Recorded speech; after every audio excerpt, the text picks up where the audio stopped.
Welcome back to Season 5 of the Changing Earth podcast with Sara F. Hathaway, blending survival fiction and fact to bring you entertaining education that will help you dream, survive, and thrive.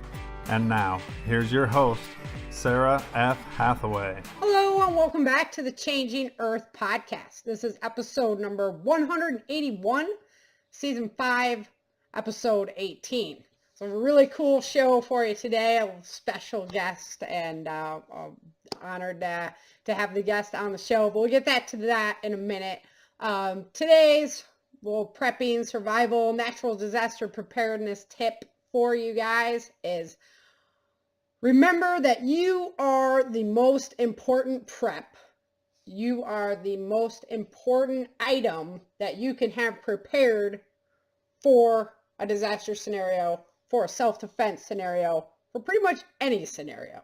So, I'm really going to keep harping you on make sure your physical fitness is in line, because all the other stuff doesn't mean anything if you don't have you.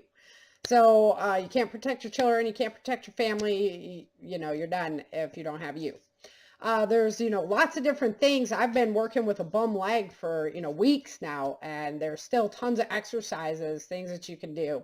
And been dabbling around with helping a few people out with their physical fitness goals, and just thinking about some ideas on how I could delve deeper into that. So any of you who have asked me about that will be eager to know that I am branching out kind of in that direction. I don't know, my podcast and writing my books and everything takes up a big part of my life. And I also have some goals in place for future things that I want to do, but I'm really super, super passionate about self-defense preparedness and about physical fitness.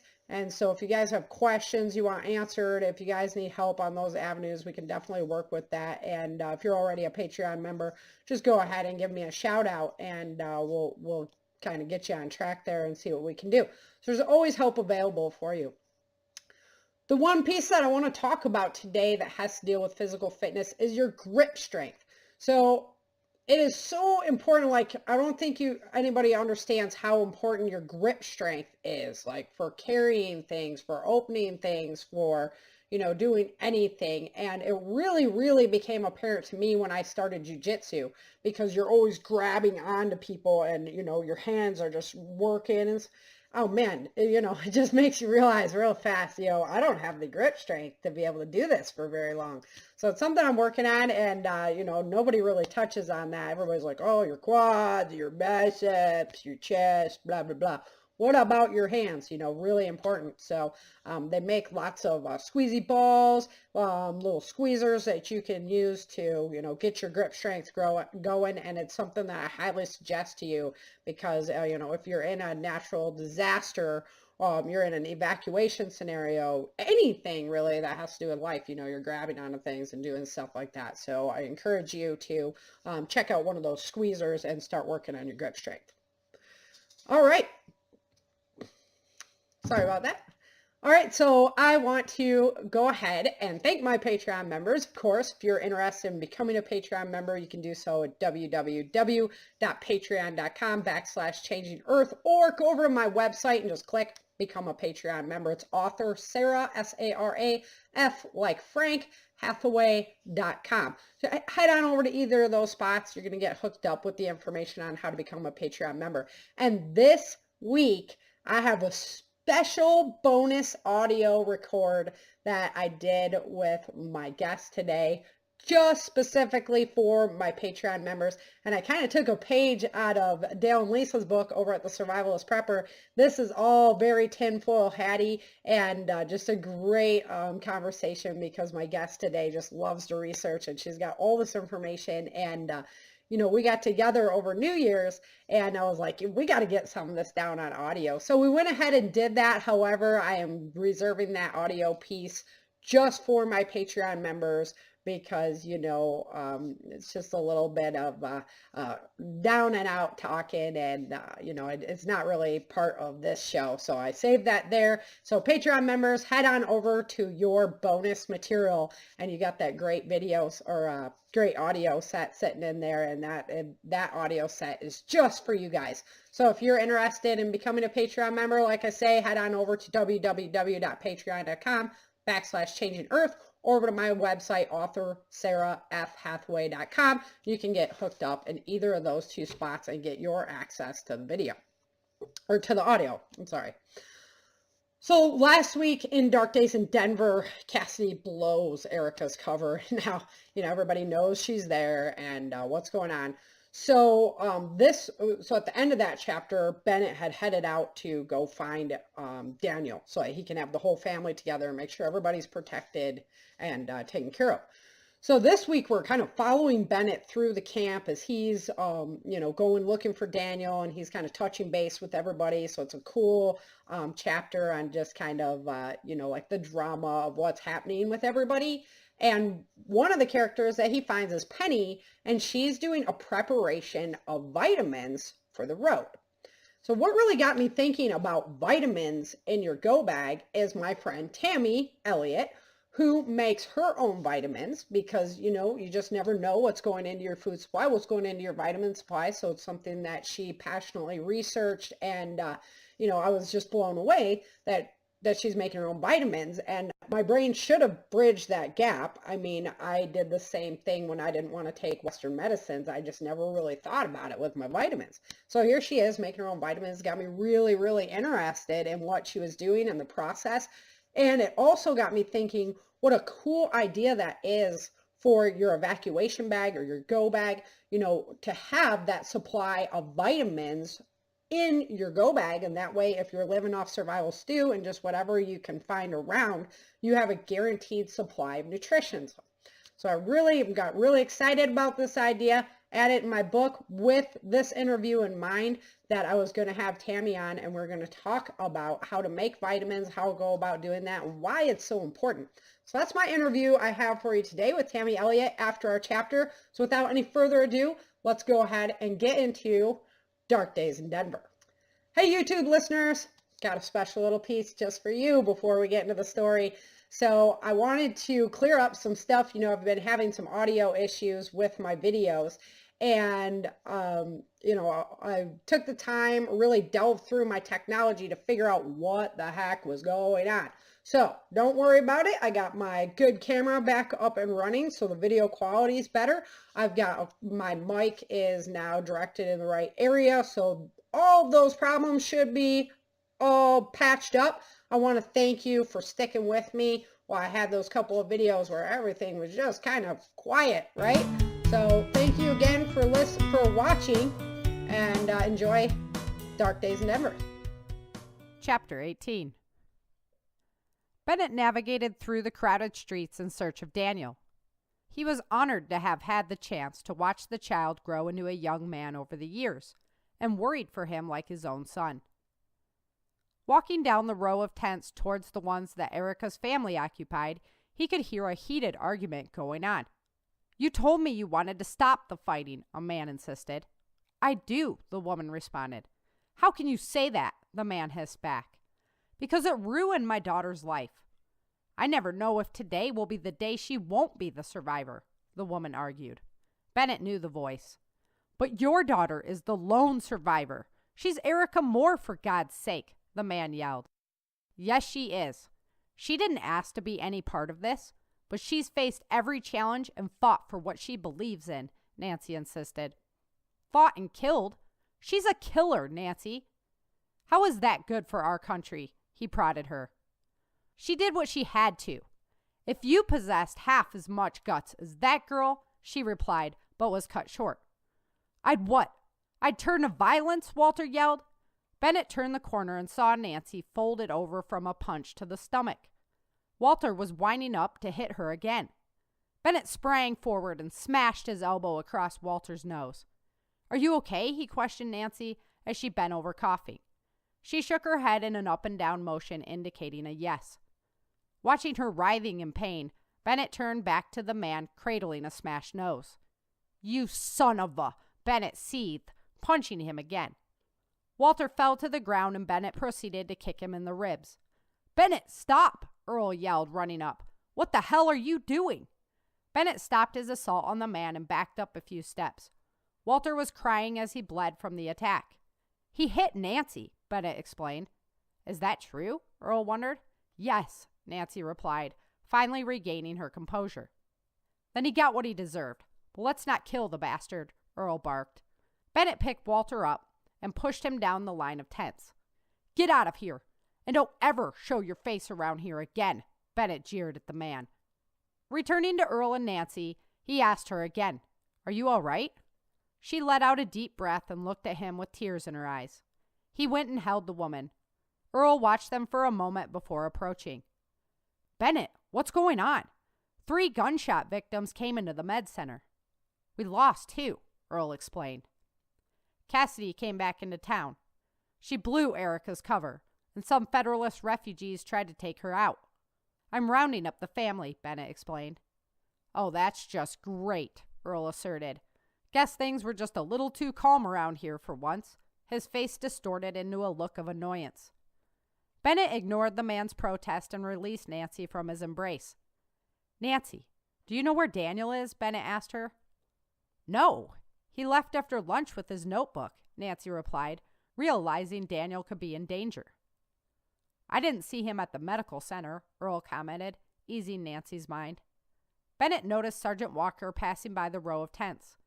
Even with his missing leg, his gait was smooth, and he walked with purpose. "Sergeant Walker!" Bennett cried out as the canvas obscured him from sight. His head popped back around. "First Sergeant," he saluted as he approached and greeted Bennett. "Can you escort Nancy back to the base? I'm going to find Daniel," Bennett commanded. "Yes, sir, I sure can," Sergeant Walker replied, offering Nancy an arm to wrap hers around. "Earl, if you want to bring Kay to the base, we can protect you," Bennett offered. "I may send Kay over there, but I'm needed at the med center," Earl insisted. "I understand," Bennett replied. "Watch your back." "I will," Earl responded. He looked very perturbed that he would even have to do such a thing. "Nancy, go with Sergeant Walker and find Erica. I'll be back as soon as I find Daniel," Bennett told them. The group split up, destined for alternate locations. Bennett continued down the row of tents. He was headed to Greg and Penny's. Bennett knew Daniel and Carmen were like brothers and could often be found together.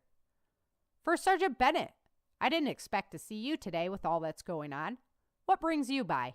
Penny wondered as he approached. She was busy crushing up eggshells she collected from the mess. Bennett surveyed her work curiously. "What are you doing?" he wondered. "I'm making powders for vitamins. Word is, whether we're fighting or not, we're headed north soon. This camp produces a lot of scraps. Why not use them to stock up on nutrition for the road?" she asked. "Sounds like a great idea to me, Miss Penny. Have you seen Daniel around by chance?" He changed the subject, focused on his mission. "Because Erica's identity was uncovered?" Penny asked. "Yeah, I need to make sure he's accounted for. I thought maybe he was with Carmen." "Carmen said he hasn't seen too much of Daniel since we got into town," Penny explained, continuing her assault on the dried eggshells. Bennett stood there for a moment, pondering the situation. "Where's Carmen at?" Bennett wondered. "He's out playing soccer with some of the boys from his morning classes," Penny replied. "Daniel won't be there. He won't even tell Carmen where he goes. Says he's painting portraits." "Did you talk to Erica about this?" Bennett wondered. "Erica's chasing her own demons right now, Bennett. She's been just as aloof since we got here. Sure, we have breakfast together, but that year on the run changed them," Penny expressed her concerns. "They went through some hard times, that's for sure," Bennett agreed. "You don't just pop back to the way you were before after that," Penny told him. "Well," Bennett declared, turning to leave, "I've got to find Daniel. Let me know if you hear anything." "Will do, Patrick." "Take care of them," Penny told him, placing a new pile of shells into the grinder. "I always do," Bennett replied. Perplexed on where to proceed next, he headed towards the homesteader's gate. It was about time for Dexter to get off his rotation. He found Dexter and Johnny talking with James Creed at the gate. Trucker wagged his tail, watching Bennett approach. "First Sergeant," the boys acknowledged with a salute. Is my mom okay? I heard about the shooting, Dexter asked him. She's fine, Private Moore. Do you know where your brother is? Bennett asked. No, sir, Dexter replied, developing a concerned look like his grandmother had. Do you know where he's been going after training? Bennett prodded. When I was on tower rotation, he used to sit up by the incoming line and draw caricatures for the refugees. It really cheered him and them up, Dexter explained. Was he with someone? Did he have any new friends? Bennett asked, making the young man think. There was this old guy that came by. He was far too well dressed and groomed to be a refugee. He talked with Daniel for a long time, admiring his artwork, Dexter remembered. An old guy who's into artwork? You must be referring to Master Rowan, James suggested, listening in on their conversation. He lives at the far end of the houses, and I believe he did mention a new student. Thank you, James, Bennett replied. You two head back to base, and take that mangy mutt with you, Bennett teased. Trucker whined at the insult, but followed Dexter. James chuckled at the interaction, but didn't understand its true reference. Bennett thought back to the long, dark tunnel that he crawled through behind that dog. The animal had the worst gas, and it made the miles of crawling almost unbearable. As he walked, he marveled at the simplicity of the homes within the community. The people here wasted nothing. Rainwater collection systems and intricate gray water irrigation systems obtained and utilized every drop of water to the maximum. Solar panels, windmills, and even turbines in the irrigation systems powered the homes.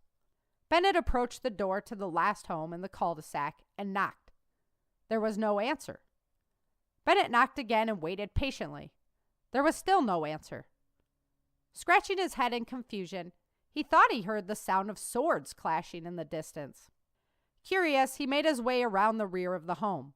There was a tall wooden fence barring his view, but the sound of water flowing and swords clashing grew louder.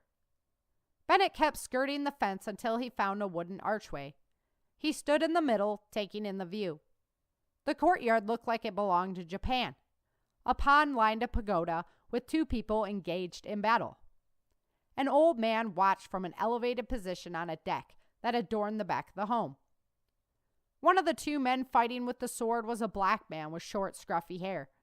He looked powerful and talented. The other combatant was a boy with sandy brown hair. He was half the size of the black man, but he strategically weaved and artistically danced his way defensively across the floor. The old man noticed Bennett's dominating frame in the archway and summoned him forward. Bennett used a pathway to navigate the pristine courtyard. As he neared the pagoda, he noticed the small combatant was Daniel. He paused for a moment in awe of the boy, and then continued forward up the stairs to stand by the old man on the deck. Hello, sir, Bennett greeted him. Hello, First Sergeant, the old man replied, studying Bennett's uniform. What can I do for you today? I came for Daniel, Bennett replied. As you can see, he's busy, the old man told him. I see that. Very impressive stuff, sir, Bennett agreed, turning to watch the boy. A sense of pride filled him, and he smiled, watching Daniel using some of the moves Bennett taught him. Mr. Rowan sat quietly, analyzing Bennett's demeanor towards the young man. He's a natural, Mr. Rowan finally said. I had no idea, Bennett replied. All I did was connect the dots from the brush to the sword, and the boy took right to it, Mr. Rowan explained. He still has to come with me, Bennett insisted, turning his attention back to the old man. Has he done something wrong? Mr. Rowan inquired. He's the son of Erica Moore. We were hiding her here, but now her identity is known. Daniel could be in danger, Bennett explained. I know whose son this boy is, Mr. Rowan revealed. Bennett looked at him curiously. You think he'd be safer in a military base than here? Mr. Rowan protested. I don't mean any offense, sir, but I need to have the whole family accounted for, Bennett insisted again.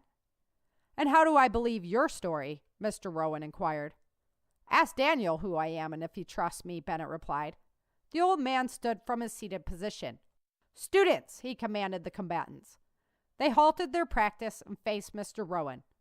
Daniel's eyes widened when he saw Bennett standing there with his instructor. That's enough practice for today, he continued. They exited the pagoda and used a small footbridge to cross the pond and joined the men on the deck. "Hello, Frederick Tilson," the black man said to Bennett, introducing himself with an extended arm. "First Sergeant Bennett," he replied, shaking Tilson's hand. "What are you doing here, First Sergeant?" Daniel wondered. "Your mom's identity is out. People took shots at her outside the homestead gate. We're rallying the family into the compound," Bennett explained. "Oh, great," Daniel mumbled, wiping sweat from his brow. "Let me get my stuff." "Don't dilly-dally," Bennett commanded. "I won't, sir," the boy replied as he went into the home. "Are you satisfied?" Bennett asked, turning to Mr. Rowan. "I am. He's a good kid, a magnificent artist, and a passionate fighter. Forgive me for being protective," Mr. Rowan said apologetically. "I respect your caution, sir. Wouldn't ask for anything less. I care deeply for that boy and his whole family," Bennett admitted. When Bennett and Daniel reached the homesteader's gate, it was still chaotic on the other side. Large amounts of refugees were still arriving. The lines to join the resistance forces were long. The endless sorting of individuals seemed to go on and on. "I never knew you could fight like that, Danny," Bennett told him. "I never knew I could either. Master Rowan hasn't just taught me to fight, though. He's taken my art to a whole new level," Daniel said dreamily. "How long have you been going there?" Bennett asked, wondering how everyone missed it. "Since the night of the concert," Daniel admitted. "Aren't we going to the tents?" "We're moving your tents along with Cassidy's and the high brass to the old training field in the back of the base. We can't keep everyone secure out here," Bennett explained. "Safety fences. Gotta love them," Daniel said sarcastically. He spent too much time behind them in the past. They found Vince and Erica settling into their new tent. Earl and Kay were not happy about the move. "Vince, I have to go through 3 checkpoints just to get out of here. You've traded one prison for another," Earl complained. "You need to take your family and head north with the other refugees." "We can't, Dad," Vince explained. "Did you see what happened out there?" "Yeah, they ended up in my medical tent. You both need to rethink your roles here. I'm not sure how much longer I'm going to subject your mother to this," Earl threatened. "You do what you gotta do, Dad," Vince retorted. Earl left in a fury as Bennett and Daniel approached. "What's wrong with Grandpa?" Daniel asked Erica. "He's not happy with the move," Erica told her son. "Where have you been?" Daniel looked at Bennett. "Well, go on and tell her," Bennett encouraged the boy. "I met a man. His name is Master Rowan. He has an art studio and teaches sword fighting. He's been teaching me about art and training me with the sword," Danny explained. "Really?" Erica asked. "I thought the clay paints on the rocks was a pretty hokey excuse." "Yeah," Daniel said, feeling embarrassed. "You could have told me. That sounds interesting, and I'd love to meet him," Erica told him. "Maybe that's why I didn't tell you, Mom. You're so great, and everyone is so enamored by you." "I guess I wanted Master Rowan all to myself," Daniel admitted. Erica felt awkward as everyone overheard Daniel's comment and looked at Erica. "Thank you, Danny, but you know art really isn't my thing. I'd love to see what you're working on, though." Erica stumbled over her words. "And you should see this kid with the sword," Bennett boasted. Daniel blushed at the comment. "My little bro, the ninja master," Dexter chimed in, making Daniel turn an even brighter shade of red. Johnny popped his head into the tent. "Dex, can I talk to you for a minute?" he requested. "Sure," Dexter agreed, exiting the tent. Finally settling into the new accommodations, Dexter returned as the family was readying for bed. "What was that about?" Erica wondered, noticing Johnny's strange demeanor earlier. "Johnny and I are going out on the next scouting party," he explained. "You two better be careful," Erica warned, snuggling in next to Vince. She thought it was strange that Dexter grabbed his sleeping bag and slept next to Daniel. They used to sleep with one another all the time, but Dexter had told Daniel he was getting too big for that. She wondered what changed his mind as she drifted off to sleep.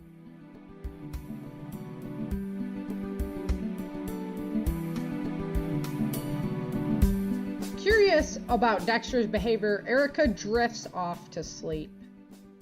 And during this chapter, we ran into Penny in her tent, and she was making her own vitamins. Like I mentioned in the intro, this is a really cool idea because to have this ready supply of nutrition in your evacuation pack, in your go bag, and then to know exactly where your vitamin supply is coming from is really, really interesting idea. And I just wanted to share it with you. It was something that I haven't seen a lot of people discussing or even, considering having vitamins in your evacuation pack. So really wanted to key in on this idea. Here to talk about it today is my bestie, Tammy Elliott. And Tammy is a household manager. She's a mother of 4 who's passionate about her family, God, her country, and the great outdoors. She likes to research and has an admiration for all things related to health, fitness, and nutrition. And when this girl says she likes to research, she is serious, man. She delves in deep and has some great information to share. And she's always been super passionate about staying fit, making sure that food sources are locally sourced and they're, free of pesticide use and things like that. So just wealth of information when it comes to not only nutritional information, but also some of that tinfoil hat kind of stuff. And, when you look at the sources that she goes to and the information that she provides, it's just astounding. So if you head on over, if you're a Patreon member and you head on over to the bonus area for my Patreon members, you're going to find that audio clip. Really, really cool audio clip. Anyway, let's go ahead and welcome Tammy to the show. Today, I am honored to have one of my besties here with me, Tammy Elliott, and we are going to be discussing making vitamins on your own. So, Tammy, why don't you go ahead and introduce yourself and then take us down this journey of why this came about, because 2008, I had a lot of medical problems, and that's what really set me off into researching how to herbally heal my body instead of relying upon Western medicines, which aren't, there you go, some really good things, but not always the best. So why don't you go ahead and introduce yourself and then just take us down that road. Well, first, let me thank you for having me. My journey probably began more than a decade ago when my mom was diagnosed with cancer. Started looking into ways that she could eat healthier, things to heal her body without all of the damage that chemotherapy does. So kind of similar to you, where Western medicine was not really helping things. Mm-hmm. Unfortunately, that didn't work and she passed away. My dad was having health issues as well. So it just had me digging deeper into things, whether it was what you put on your body or what you put in it. She had ovarian cancer, and at that time they were thinking it was from talcum powder. Right. So something that we did to all of our babies was put talcum every diaper change. And now we're finding out that maybe that wasn't such a good idea and was harmful. So if baby powder is an innocuous substance that you have put on your skin, what about what goes into it? I started looking into different things, whether it was food supply, then that kind of natural essential oils, and that kind of naturally carried over to the vitamin aspect. I just find it really cool that you did make that leap, because I never thought about it. Like, you just buy I'm still actually evolving and going through it. Well, the funny thing is we were eating eggs and I was like frustrated because they don't peel good. So I'm like, why do some peel and some don't? So I started researching that. Well, it turns out that chickens that don't get enough calcium themselves have thinner eggs. So some people were grinding it up, feeding it to their chickens. So eggshells have a tremendous amount of magnesium, calcium, and hyaluronic acid. So I started researching, okay, what can we do with that? So if they grind it up and feed it to their chickens, why not grind it up and use it myself? The perfect meal. So why not eat the shell too? Waste not, want not, right? Yeah.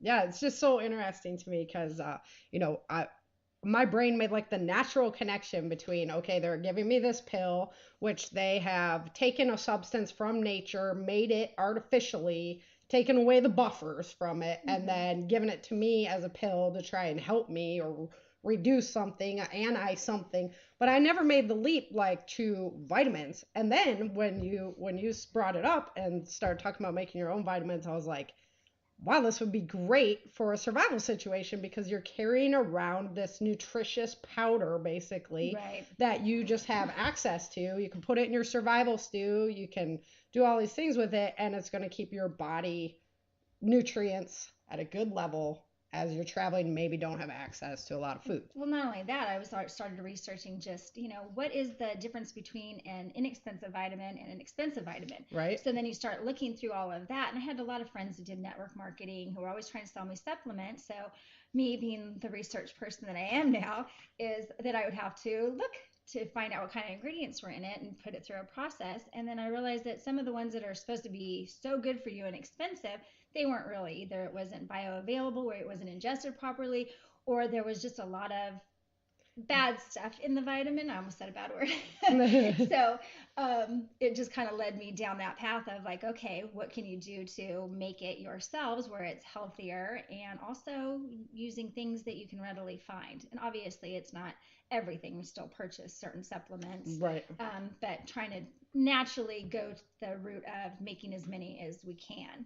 So there's some good things in the works that I'm going to be trying soon. Okay, so take us through this process of, you don't just take the eggshells and whip them right up and eat the nice, the poo-poo on the outside. You've got great access because you have the chickens. But right. What I do is when I utilize eggs, I go ahead and I wash them, and then I store them. And even the inner membrane of the egg is really good, because that's actually where all the hyaluronic acid sits. So the outside is more of your calcium and your magnesium, but there's also tons with the inner membrane. So what I do is I wash them, I stick them in a Ziploc bag, and I put them in my refrigerator until I get a big enough batch, and then I put them in the oven, and it helps to sterilize all of them. And then after they're dried out, which obviously if you were in the wild, you don't have access maybe to an oven, you can put them outside and they'll dry in the sun just fine. So, you could do a brick oven. You can do a earth oven. But I mean, if you didn't, you could just put them in the sun and you'd be fine. And then not in the baggie though. Not in the baggie. Not in the baggie. Lay them out on let's something, make that clear. guys. Yeah, let's not put a baggie in the oven anyway. And then, a car. You can put them in the back of a car too, like on the back window. Sure. And dehydrate stuff anything pretty that quickly. you can think of and utilize, then go for it. And then at home, because I have access to electricity and a coffee grinder, that's how I pulverize them to make it enough powder fine so that I personally put it in my protein shakes. You could obviously sprinkle it in food. You could put it in capsules. I just don't go the capsule route just because I pain in the butt. Yes, it's more costly. It's a pain in the butt. And I don't, there's depending on what type your capsule is made out of, it doesn't necessarily break down and ingest as good into your body as directly. And it's just more stuff. I don't know. It's just more junk. So what other things are you utilizing besides just the eggs? Okay, citrus, obviously, vitamin C. So if you could save your orange peels, your lemon peels, your lime peels, your grapefruit peels, you go ahead and stick those in that bag again until you get it up. Now they can be you're buying organic, right? So that it's and you should still wash them. And you should still wash them and anyways. And then obviously, if you have access to anybody who has trees or anything of that nature, friends that have that, grow your own, plant them. That's true too. And then same thing, you dehydrate those and you grind them up, and there's your vitamin C powder. Okay, so now I know you have stuff that's store bought, because we talked a little bit about where we could harvest out some of the items naturally, which should just take a deeper dive into some of the herbs that are in your geographic area.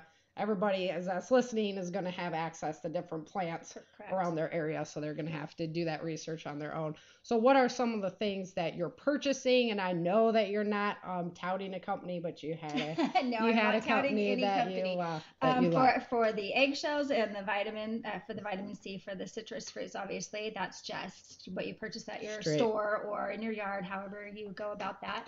I do like Bulk Supplements. It's a company. They have fantastic products in my opinion. And it's called Bulk Supplements. It is called Bulk Supplements. You can get it at bulksupplements.com. I can also order off of Amazon.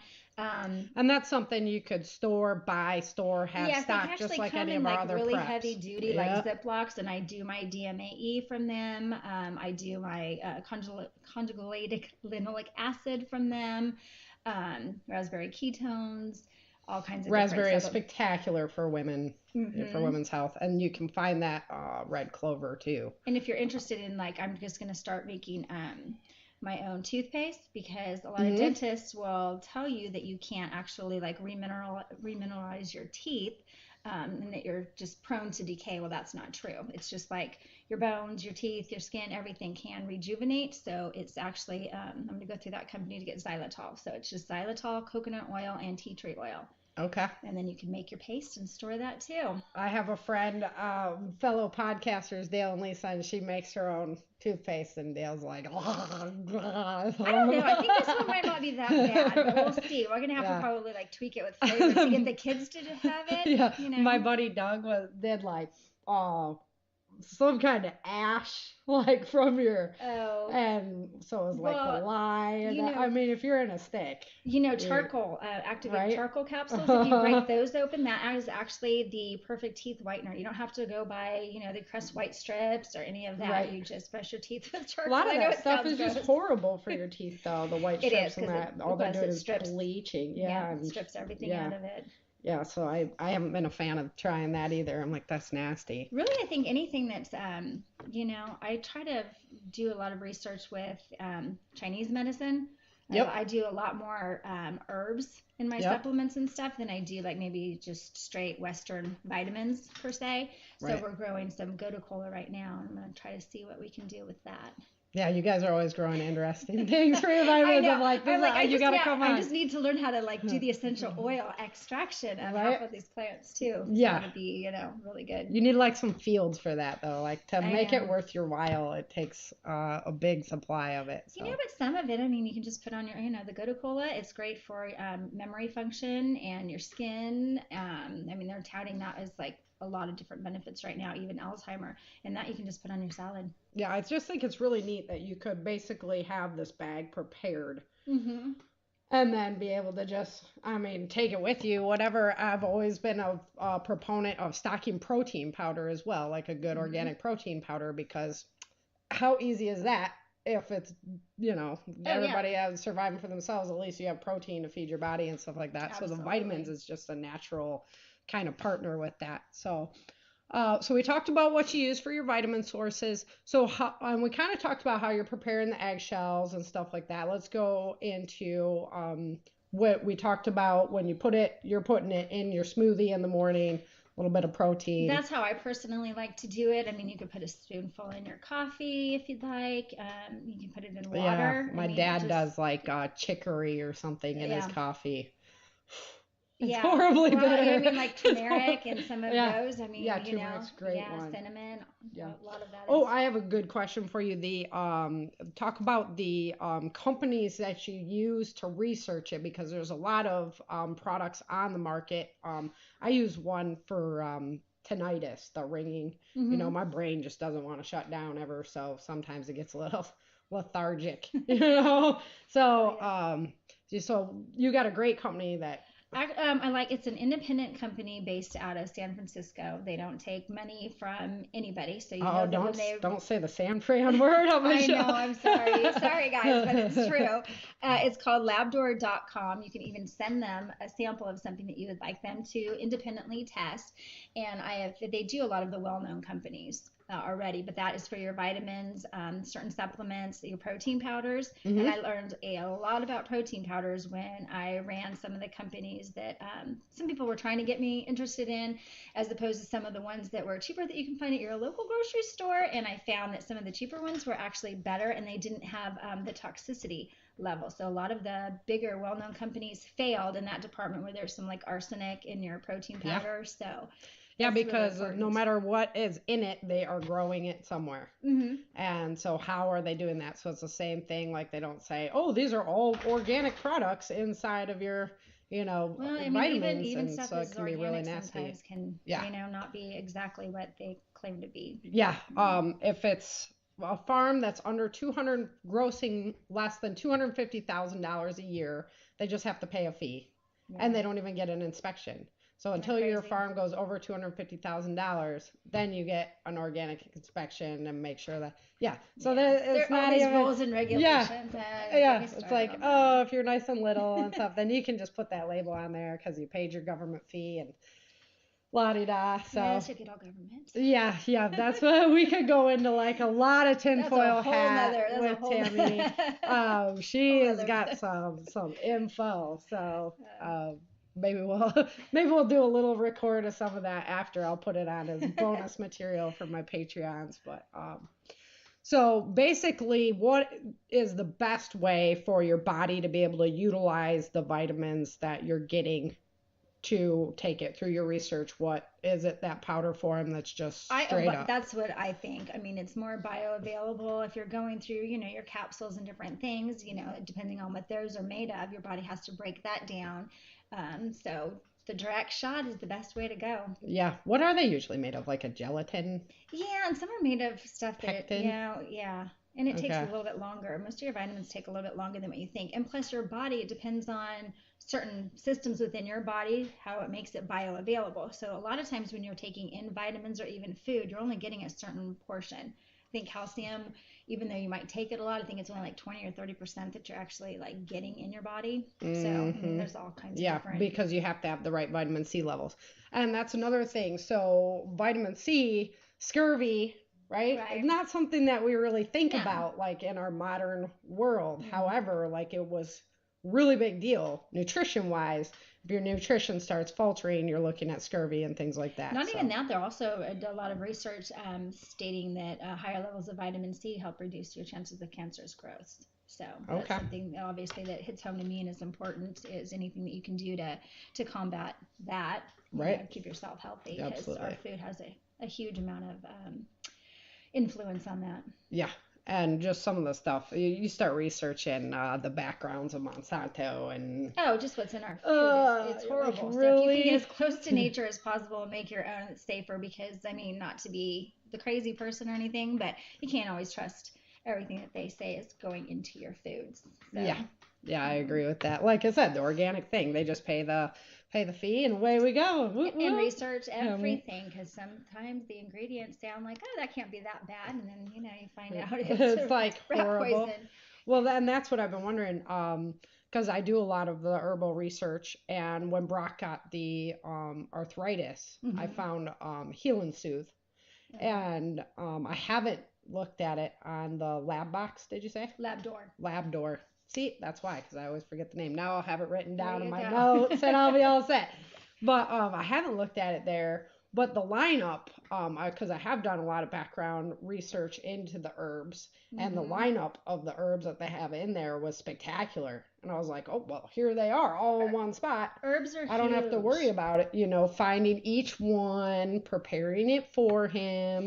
Now I do need to do that background research, though, and see, like... And then even test out, I mean, you look at what your ancestors put in their body, and they ate everything from nose to tail, which we've talked about. And, I mean, obviously, most of us today aren't going to take the time to prepare hooves or tongue or kidneys or anything like that, nor do we like the taste. But there are companies that are doing that, so you get all of it in one. And bone marrow is huge. And I was reading that if you have a certain ailment, let's say you have something wrong with your liver, then you should eat liver. Something wrong with your brain, eat brain. Which makes total sense, because the ancestors. God. I know I'm not going to. I'm either. like, I can go take a deer down, gut that thing out, But spin I can't it. eat it all. But I'm not gonna eat heart and liver and brains.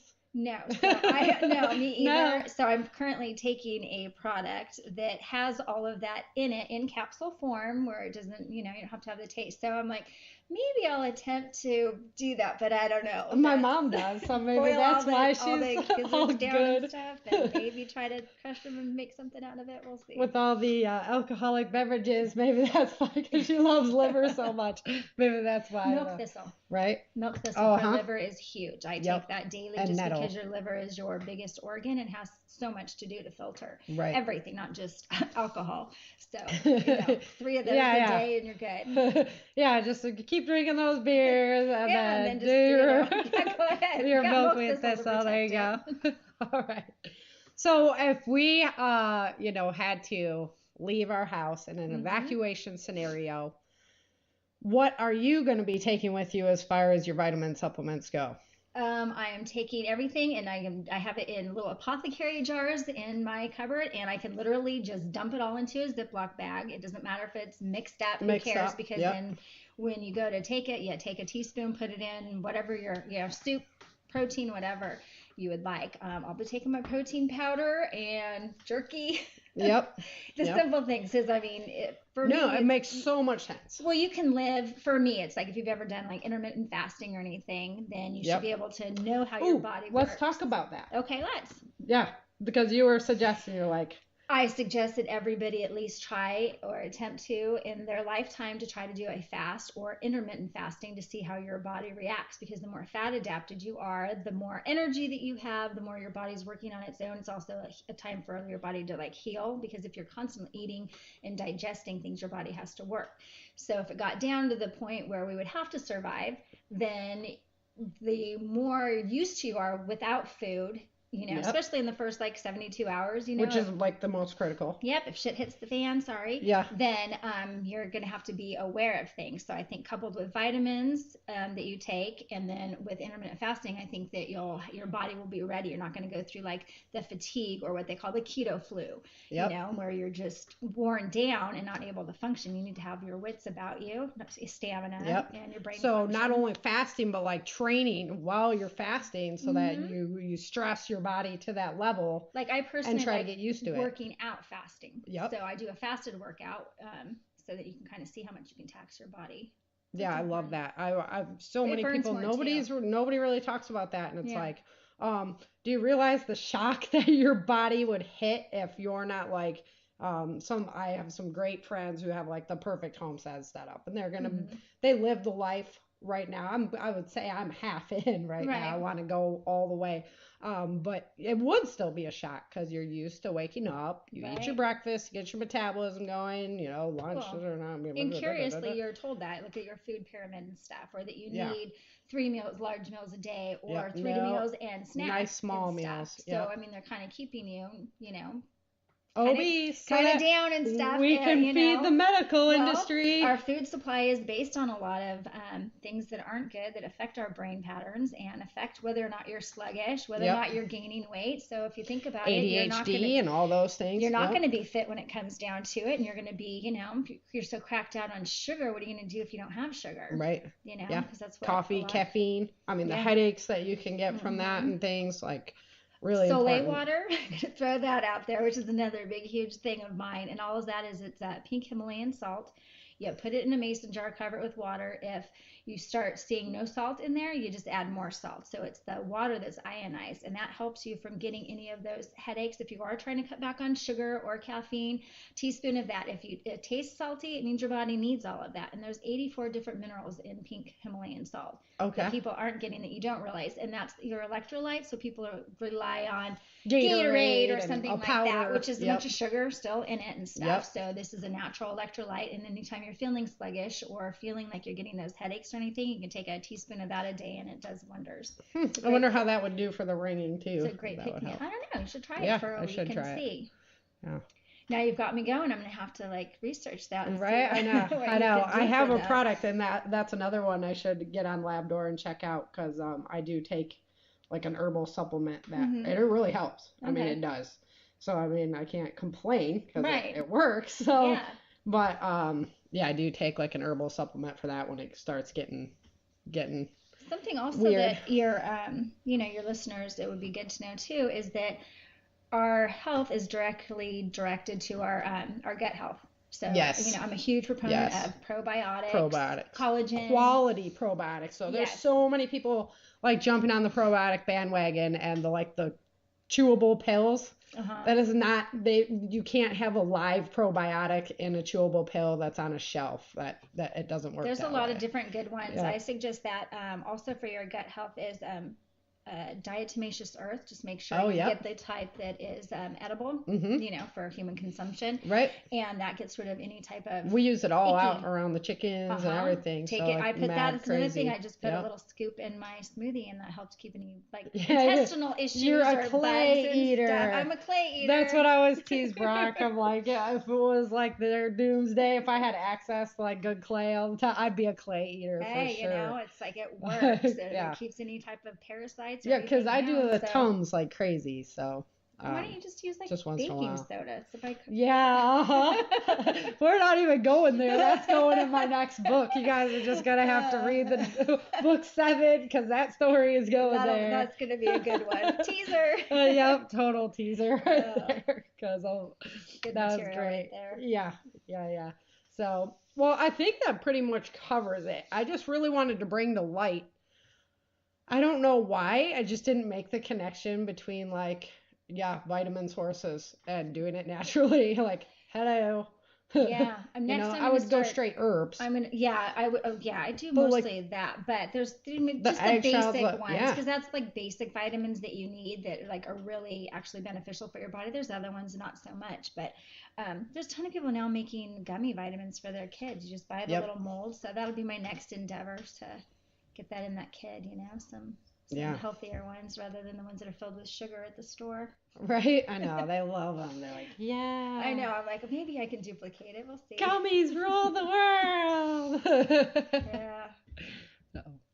Well, Tammy, thank you so much for coming on the show and sharing your knowledge about the vitamins and stuff. Because, like I say, I think it'll lighten a lot of people as to, we can totally have this prepared in our packs. I hope so. If anything, ready about the house. We didn't cut. We covered, just touched on it. But if anything, I hope that people would delve deeper into it. And, right.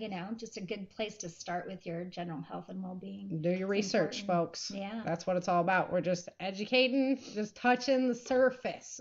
Do your research. You got to find out what's in your area as far as what you could harvest while you are out there in nature, and then figuring out how to make that so it's digestible for your body and things like that. So keep studying, right? There you go. Thank you. Thanks, Tammy, so much for coming on the show, sharing your information with us, and then also doing that bonus clip that I have for the Patreon members.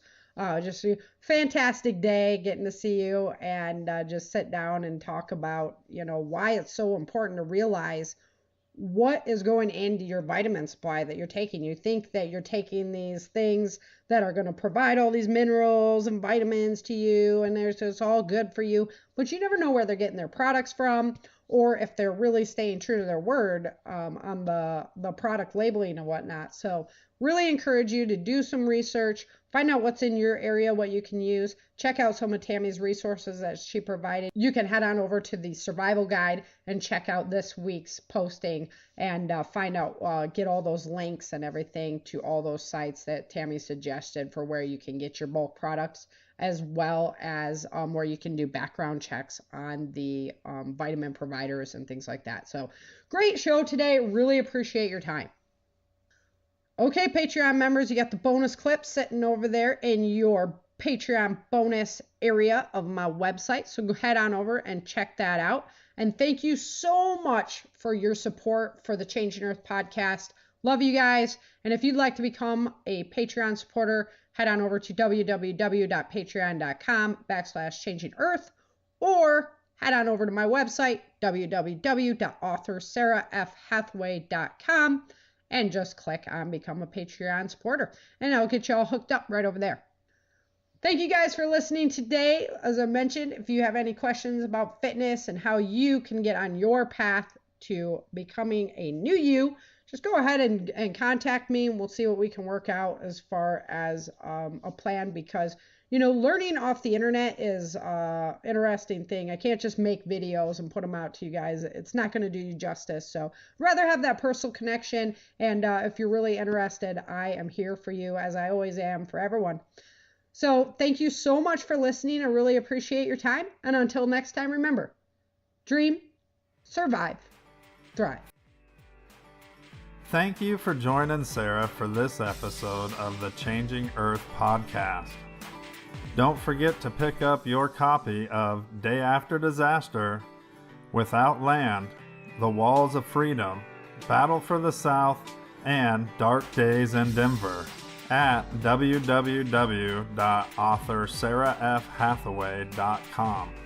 If you love Sara's books and this podcast, please head over to Amazon or iTunes and let everyone know by leaving a review.